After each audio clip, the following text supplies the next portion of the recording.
আসসালামু আলাইকুম। ওয়ালাইকুম আসসালাম। ভালো আছেন? আলহামদুলিল্লাহ ভাই। তো বেশ কিছুদিন আগে আসছিলাম, তো আবারও ছুটে চলে আসলাম। তো শুরুতেই দর্শকদের উদ্দেশ্যে পরিচয়টা একটু দেবেন। আসলে আপনার ইসে তো আগে যখন খামার ভরা গরু ছিল, গাভী ছিল বা বকনা ছিল, তখনও ভিডিও করেছিলাম।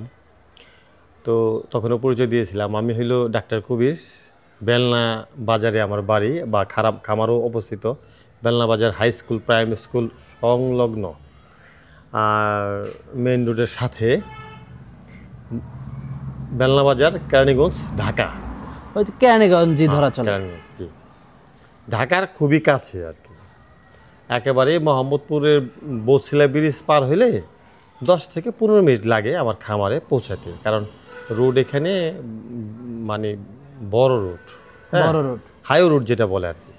কারণ কি এখান থেকে আবার আমার যে খামার অবস্থিত, যেখানে আমার খামারের সাথে হইলো আপনার হেমায়েতপুর এবং যে এই মাওয়া যে কানেক্টিভিটি যে রুটটা, মাওয়া চলে গেছে, আবার বামে চলে গেছে গা ইকুরিয়া দিয়ে আপনার মানে নারায়ণগঞ্জ, মানে এই রুটটা আমার একবার খামারের সামনে। এই জন্য এখানে মানে বড় বড় গাড়ি দিনরাত ভরে চলাচল করে। আচ্ছা, তো আপনার খামার ভর্তি তো গরু ছিল, তো এখন তো গরু নাই, তো আমাদেরকে জানাচ্ছিলেন খামারটা ভাড়া দিয়ে দিবেন। জি, তো ভাড়া দেওয়ার কারণটা কি? ভাড়া দেওয়ার কারণ হলো খামারটা আপনার এখন এই মুহূর্তে আমি পরিচালনা করতে পারতেছি না, আমার সময়ের অভাব আর শারীরিকভাবে একটু অসুস্থ। নাহলে খামারে দেখলাম যে খামারটা মানে পড়ে রয়েছে, তো ভাবছিলাম যে গরু উঠাবো। কারণ এই বছর গরু উঠানোর একটা খুবই ইচ্ছা ছিল। কারণ কি এই যে আপনার দেশের একটা অস্থিতি পরিস্থিতি হওয়ার কারণে দেখা যায় যে শহরের অনেক খামারই বন্ধ হয়ে গেছে, বা দেশেরই অনেক খামার বন্ধ হয়ে গেছে। তারা দ্বিধা দ্বন্দ্বে আছে যে কি করবে না করবে, কি হবে না হবে। তো এবার আমি বিশ্বাস করি যে এবার কোরবানি গরু চাহিদা হবে। যেমন করোনার মধ্যে মানুষ ভয়ে গরু উঠায় নাই, কিন্তু করোনার সময় কিন্তু গরু শর্ট পড়ে গেছিল।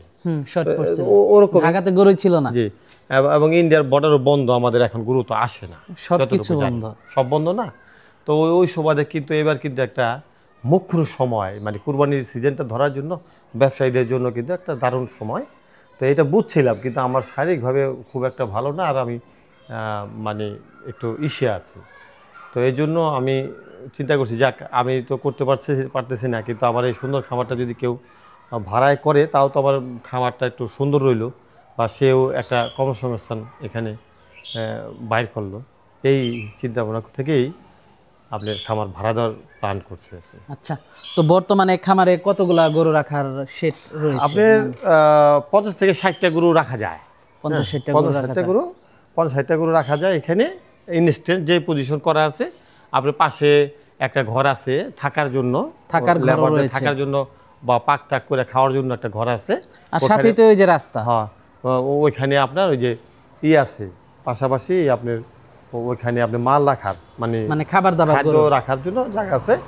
আর খামারের পাশে যে আপনি দেখেন বিশাল ওয়াল, এই ওয়ালগুলি আমার করা, মানে এখানে কোনো এই যে এখানে দেখা যাচ্ছে উন্মুক্ত, আসলে উন্মুক্ত না, কিন্তু এই যে আপনার বিশাল ফাউন্ডেশন করে ওয়াল করা, আমার ওয়াল, মানে এটা ভিতরে এই যে ফ্লো বাতাস চলতেছে সবসময়। আর ওই সাইডেও তো জমি আছে, ঘাস টাস চাষ করা যাবে, অন্য কিছু করা যাবে এখানে। এখানে ঘাস চাষ করা যাচ্ছে কি, এখানে আপনি চাইলে আপনি তাহলে একটু, যেহেতু মানুষের দূর থেকে দেখবে, একটু ভালোভাবে দেখা যায়, আমার সাথে একটু আসেন, তাহলে একটু দেখাই দেই, যদি অনেকের স্বপ্ন থাকে। যে সামনে রাস্তা, মানে খামারের জন্য খোলামেলার জায়গার প্রয়োজন হয়, কিন্তু পুরাটাই খোলামেলা, একেবারে মানে খোলামেলা আমি ইচ্ছা করে রাখছি। যেমন বাতাস, ফ্যান না থাকলেও সমস্যা নাই। এই দেখেন গাছ ঝুলতেছে, তার মানে কি প্রচুর উপরে গাছ আছে, ছায়া। হ্যাঁ, আর আমি এই দেখেন যে ফল গাছ, ফুল গাছ লাগানো আছে। এখানে ধরেন আপনার এখানে সিং নদী, আমার এই খামারের শুরুতে মানে ঢুকবে হইলো হাই রোডের সাথে খামার। আর আবার খামারের পিছনে খামারটা হলো 300 ফিট লম্বা। 300 ফিট লম্বা। আপনার পাশে আছে আপনার এই 46 ফিট। হ্যাঁ, 46 ফিট। হ্যাঁ, 46 ফিট। আচ্ছা আচ্ছা, পাশে 46 ফিট, আরো 2 ফিট আছে, ধরো 48 ফিট আর কি। 48 ফিট পাশে আপনার দেখা যায় যে আপনার দেখা যায় যে এখানে শিং নদী, এখানে চাইলে এখানে আপনার একটা ভেড়া বা ছাগল বা গারলের খামার করা যায়। আর এইখানে করা যায় গরু বেঁধে রাখতে পারবে বাহির করে। হ্যাঁ, আর এখানে করা যায় ধরেন এখানে করা যায় আপনার হাঁসের খামারও খামার করতে পারবে। এখানে চাইলে এই পিছনে শিং নদী আছে, চাইলে যে একটা ছোট করে হাঁসের খামার করবে। হ্যাঁ, এই দেখেন এই যে আমার কলা গাছ, এই কলা ধরছে দেখেন, কলা পেঁপে। হ্যাঁ, এই দেখেন এই যে নদীটা, হ্যাঁ এই যে নদী, চাইলে এখানে হাঁসের খামার করা, এখানে হাঁসের খামারও করা যাবে সেই ব্যবস্থা। এই যে কলা টলা ধরছে, কলা পেঁপে, আপনার ওই যে বাগান, মানে ছোটোর মধ্যে অনেক কিছু। হ্যাঁ, এই দেখেন মেলা জায়গা রয়েছে। আবার চাইলে চাইলে যদি বাঁচা করে যে খাসির খামার করবে, এই খাসি ছাগল, ভালো জাতের ছাগল, উন্নত জাতের ছাগল মাচা করে করলে নিচে পড়ে যাবে আর করা লাগবে না। এই যে দেখেন জায়গাটা আর ওই যে পরে ওই খামারটা খোলামেলা রয়েছে, চাইলে এখানে আপনারা ছাগলের খামার করতে পারবেন, চাইলে গরুর খামারও করতে পারবেন, চাইলে ঘাসে চাষ করতে পারবেন, অনেক কিছুই করা যাবে এখানে। আর কি একের মধ্যে অনেক কিছু আছে। সবচেয়ে বড় বিষয় হলো যে আপনার এখানে ধরেন একটা বাজারের মধ্যে কিন্তু আবার আবাসিক একটা পরিবেশ। স্কুল, এই যে স্কুল, এটা স্কুল, ওই পাশে একটা প্লট পরে স্কুল আছে, একটা দুইটা প্লট পরে স্কুল। হ্যাঁ, তারপরে মাঠ, হাই স্কুল, তারপরে মাদ্রাসা, 4টা মাদ্রাসা। দেখা যায় যে সামনে বাজার। হ্যাঁ, কিন্তু এই জায়গার পরিবেশটা এমন মনে হয় যেন একদম গ্রাম্য পরিবেশ, কিন্তু আসলে কিন্তু গ্রাম না। আর এদিকে তো প্রচুর খামার রয়েছে, দুধের চাহিদা অনেক। হ্যাঁ, দুধের চাহিদা অনেক, প্রচুর পরিমাণে দুধের চাহিদা এদিকে। আর আমার এইখানে খামারের সামনটা কি দেখাইছেন ভাই?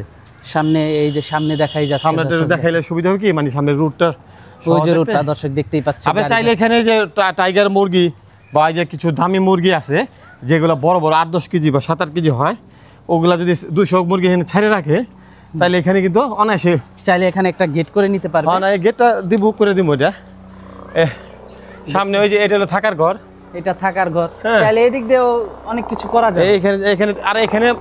এখানে দোকান করা যায়। এখানে মাংস বিক্রি করার দোকান বা দুধ বিক্রি করার দোকান বা এখানে কুড়া বসির দোকান, চাইলে এখানে মানে অনেক কিছু করা যায়, বা মিষ্টির দোকান। হ্যাঁ, এই যে সামনে বাজার, এই যে এখানে যে হাইওয়ে রুট, হ্যাঁ হাইওয়ে রুট, এই রুট আমরা এখানে দোকান করা যায়। বাজার, এটা বাজার, ওই যে এটা খামার, আর ওই যে ওই যে টাওয়ার দেখেন না। হ্যাঁ, এইগুলো হলো, এই যে দেখেন ট্রাক যাচ্ছে। তো দর্শক দেখতেই পাচ্ছেন আপনারা, খামারটা খুবই ভালো একটা জায়গাতে। খামারটা অনেকে শখ করে খামার করতে চায়, কিন্তু জায়গার অভাবে করতে পারে না। অনেকে খামার ভাড়া নিয়ে থাকেন, আপনারা চাইলে এই খামারটাও আপনারা ভাড়া নিতে পারেন, নিয়ে নিজেদের মতো করে গুছিয়ে নিতে পারেন। কারণ যার যেভাবে খুশি সে সেভাবে গুছিয়ে খামারটা তৈরি করে নিতে পারেন। তো খুবই ভালো একটা খামার, সিসি ক্যামেরা সব কিছু রেডি করা আছে। আর প্লেসটা অনেক ভালো, মানে আপনার দুধ ঠান্ডা থাকে। হ্যাঁ, দুধ এখান থেকে বিক্রি হয়ে যায়, দুধ এখান থেকে আপনারা বিক্রি করতে পারবেন, কারণ এখান থেকে প্রচুর পরিমাণে দুধ বিক্রি হয়ে থাকে। প্লাস মিষ্টির দোকান যদি করে, দইয়ের দোকান বা মিষ্টির দোকান বা দুধ, এখান থেকে কাঁচা দুধই বিক্রি হয়ে যায়। আরেকটা বিষয় আমি বলবো, সেটা হলো এরকম, অনেকে কিন্তু মনে করে জায়গা কিনে খামার করে, মানে খামার করতে চায়, জায়গা কিনে ইনভেস্ট করে তারপরে খামার করতে চায়। আমি বলবো খামার করা মানে সফলতা না। খামার, হ্যাঁ ভাই, যে কথা বলতেছিলাম, মূলত হয়েছে কি, আমার একটা সব কিছুতেই একটা কিছু বলার মানে কারণ থাকে। সেটা হলো যে ভাড়া আমি দিব বিধায় যে কেউ ভাড়া নিবে এরকম না। মূলত হয়েছে কি, ভাড়ার এখন হয়তো আমি থেমে যাচ্ছি, করতে পারতেছি না, কিন্তু আসলে ভাড়া দেওয়ার মূলত উদ্দেশ্যে এটা করি নেই। কারণ এই জায়গার পুরো শতাংশ হইলো 30 লাখ টাকার শতাংশ বিক্রি হয়। দামি জায়গা। তো এই জায়গায় আমার ভাড়া দেওয়া পোষাবে না, খামার ভাড়া দেওয়া পোষাবে না। কারণ এখন আমি করেও ঠেকে গেছি। কেমন ঠেকে গেছি, ধরেন এই খামারটা কিনছি জায়গাটা, তারপরে ভরাট করে খামার করছি এত টাকা দিয়ে, 16 লক্ষ টাকা খরচ করে খামারটা মানে করছি, স্থাপনাটা করছি।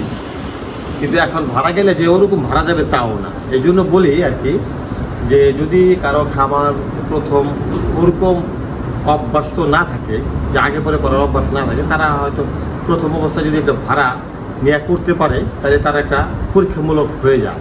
যেমন স্বপ্ন অনেকে দেখাইতে পারে যে খামার করলেই সফলতা, এরকম না। আর খামারের মধ্যে দুইটা সাইড আছে, একটা হলো সফলতা আর একটা হলো ফল্ট খাওয়া।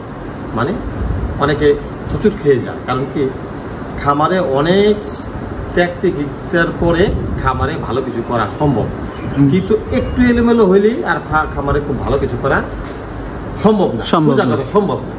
আমি আমার খামারটা ভাড়া দেবো দেখে যে মানুষকে উৎসাহিত করবো এরকম না। তবে হ্যাঁ, যদি কেউ সময় দিতে পারে তাহলে খামার করে লাভবান হতে পারবে। আমি খামার করে অনেক লাভবান, আমি লসে নাই, এখন আমার সময় দিতে পারছি না, সেই জন্য। তো আমি বলবো যে খামার যদি প্রথম জায়গা কিনে ঘর করে এগুলা করে অনেক টাকা ইনভেস্ট হয়ে যায়, পরে খামার করার চালানটা থাকে না। যেমন খামার জায়গা কিনতে কোটি কোটি টাকা লাগে, স্থাপনা করতে 20-25 লাখ বা 30 লাখ টাকা লাগে। তো ওই টাকাটা না দিয়ে শুধু স্থাপনার যে টাকাটা, এই টাকাটা দিয়ে কিন্তু অলরেডি খামার হয়ে যায়, মানে খামারের গরু কেনা হয়ে যায়। এখন ভালোভাবে পরিচর্যা করলে সে লাভ হইলে লাভের একটা অংশ খামারে ভাড়া যদি তাকে দিয়ে দেয়, সে যদি দেখা যায় এইভাবে ভালো কিছু করতেছে, তখন 1-1 বছর পর বা 2 বছর পর যদি দেখা গেল না আমি আসলে স্বয়ংসম্পূর্ণ, তখন দেখে শুনে তার মন মতো একটা সে জায়গা, কম দামি জায়গা কিনে তখন খামার নিজের জায়গায় করতে পারে। শেখার জন্য খামার ভাড়া নিয়ে করাটা ভালো। ভালো কেন ভালো? যে সে চাইলে ইচ্ছা করলে যে কোনো সময় সে ওখান থেকে ব্যাক করতে পারে।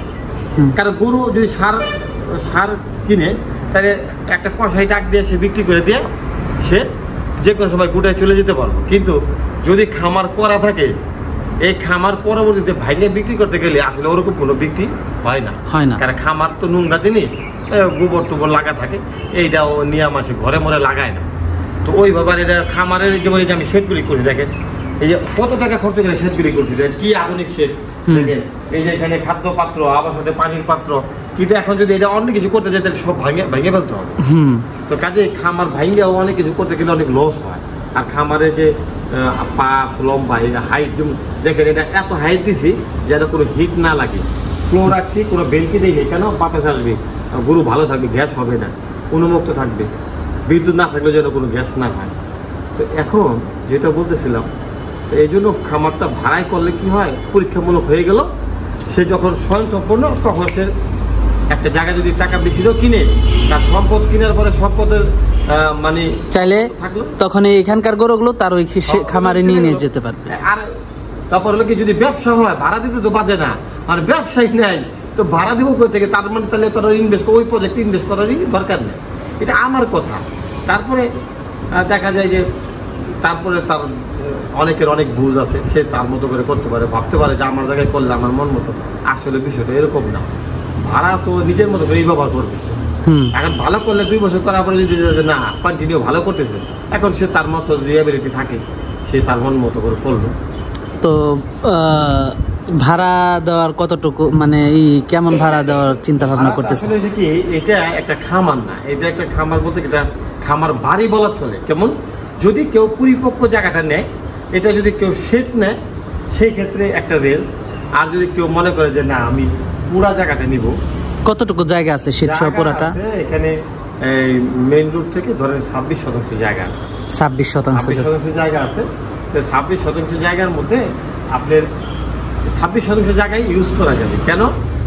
এরপরে মানে এই প্রথম খামারে মেইন রোডের সাথে এইখানে আপনার একটা ছোটোখাটো একটা মানে মার্কেট করা যাবে, একটা জায়গা আছে। তারপরে খামার, তারপরে আমার আরও অনেক উন্মুক্ত জায়গা আছে, সেখানে ইচ্ছা করলে আরও 2-3টা ছোটো ছোটো খামার করা যায়।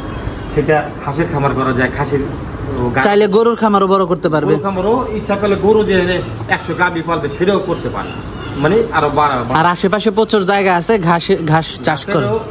আমার ঘাসেরও অনেক জায়গা আছে, ইচ্ছা করলে আমি 10 ভাগি জায়গা যে তার ঘাসের জন্য দিয়ে দেবো, সেই রুগী নিয়ে আমার কাছে নিয়ে করতে পারবো। সেই জায়গা আমার নিজেরই আছে, উঁচা জায়গা, 12 মাস পানি তুলে উঠে জায়গা, তাহলে তো অনেক সুবিধা। কারণ গরু পালতে গেলে ঘাস লাগবে, ঘাস ছাড়া তো গরু পালা যাবে না। যদি ঘাসের প্রতি ভালো খায়, শুধু দানাদার খাদ্যের মধ্যে নির্ভর হলে সে খামারে ভালো লাভ করা কঠিন। এই জন্য ঘাসের প্রতি বেশি দিতে হবে, ফোকাস দিতে হবে। ঘাস খাওয়ায় খাদ্যের দাম কমায় আনতে হবে, মানে গরু পালনে খরচ কমায় আনতে হবে, তাইলে খামারে ভালো লাভ করা যাবে। আর এখন এটা একটা পরিপূর্ণ খামার বাড়ি করা যায়, মানে ছোটো ছোটো করে এখানে চাইলে 2-400 দেশি মুরগি বা যে টাইগার মুরগি ছাইরেও পালন যাবে, কারণ বাইরে যেতে পারবে না, যেহেতু চতুর্দিকে ওয়াল করা আছে আমার। হ্যাঁ, তো এখন মানে এটা ভাড়াটা আসলে যেহেতু এটা কয়েকটা ই আছে, আমার মনে হয় কি যে হয়তো আলোচনা সাপেক্ষে দিতে পারলেই ভালো, মানে আলোচনা সাপেক্ষে রাখলেই ভালো, কারণ জায়গাটা ঢাকার পাশে আছে। হ্যাঁ, ঢাকার পাশে চাইলে তো আপনি মোহাম্মদপুর থেকে 15-20 মিনিট লাগে। 15-20 মিনিটের মধ্যে আমার এখানে আইসা দেখে বুঝা তারপর সে ভাড়াই দিতে পারে। মোহাম্মদপুর থেকে 15-20 মিনিট লাগবে, বা আটি বাজার থেকে 10-15 মিনিট লাগবে। আটি বাজার থেকে 10 মিনিট লাগে এখানে আসতে। দেখা যায় আটি বাজারে আমাদের এই অঞ্চলটা হলো খামারের জুন বলা চলে, প্রচুর খামার এখানে, আর প্রচুর দুধের চাহিদা। মানে যেমন খামারও আছে তেমন আবার এখানে চাহিদাও আছে, কারণ কি এখানে অনেক পাইকার, অনেক ক্রেতা, অনেক শহরের অনেক লোক দিন ভরা আসে যায় গাড়ি দিয়ে, দুধ 10 কেজি 5 কেজি 20 কেজি নিয়ে যাচ্ছে। তো এই আর কি টাটকা দুধটা খেতে চায়। তো ঠিকানাটা আরেকবার বলে দেবেন। ঠিকানাটা হলো যে আপনার বেলনা বাজার কেরানীগঞ্জ, ঢাকা। এটা কলাথি ইউনিয়নের পড়ছে। আমি ডাক্তার কবির, আমি এই এলাকারই সন্তান। এই খামার দিয়ে আমার জীবন শুরু। হ্যাঁ, তো এই তো এই বলেই আমি মানে আমার বক্তব্য শেষ করছি। আচ্ছা, তো ধন্যবাদ, ভালো থাকবেন। আসসালামু আলাইকুম। জি, ওয়ালাইকুম আসসালাম।